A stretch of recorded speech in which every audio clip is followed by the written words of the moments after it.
सर्व रसिक श्रोत्यांचे मराठी वाचन लेखात स्वागत।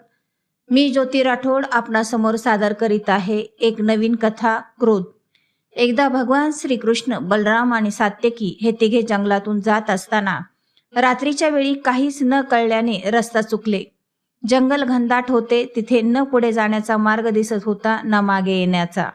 तेव्हा तिघांनीही असा निर्णय घेतला, आता इथेच एखादी सुरक्षित जागा पाहून विश्राम करायचा आणि सकाळी उठून मार्गस्थ व्हायचे।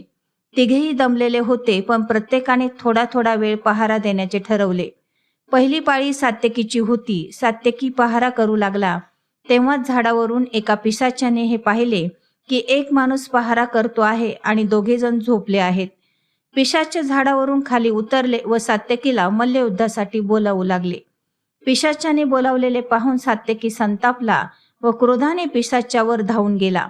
त्या क्षणी पिशाच्याचा आकार बदलला व तो मोठा झाला।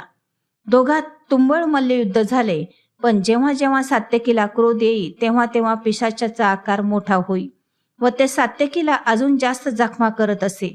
एका प्रहरानंतर बलराम जागे झाले व त्यांनी सात्यकीला झोपण्यास सांगितले। सात्यकीने त्यांना पिशाच्याबद्दल काही सांगितले नाही। बलरामांनाही पिशाच्याने मल्लयुद्धास निमंत्रण दिले। बलराम पण क्रोधाने पिशाच्याशी लढायला गेले, तर त्याचा आकार हा वाढलेला त्यांना दिसून आला।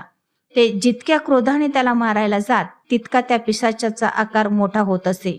शेवटी तोही प्रहर संपला व आता पहाऱ्याची पाळी भगवान श्रीकृष्णाची होती। पिशाच्याने मोठ्या क्रोधाने श्रीकृष्णाला आव्हान दिले, पण श्रीकृष्ण शांतपणे मंद स्मित करत त्यांच्याकडे पाहत राहिले। पिशाच अजून संतापले व मोठमोठ्याने ओरडून श्रीकृष्णांना बोलावू लागले, पण श्रीकृष्ण मंद स्मित करत शांत भाव जपत राहिले।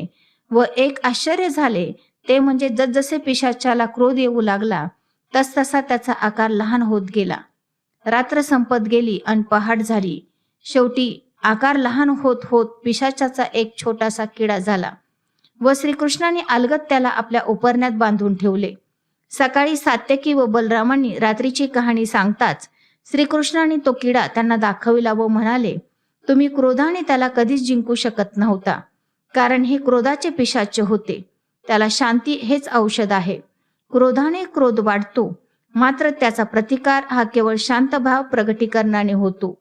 मी शांत राहिलो म्हणून हे पिशाच बघा आता या किड्यासारखे लहान होऊन बसले आहे। क्रोधावर संयमाने विजय मिळवता येतो। क्रोधाला क्रोधाने मारता येऊ शकत नाही, तर शांतपणे प्रेमानेच कमी करता येते।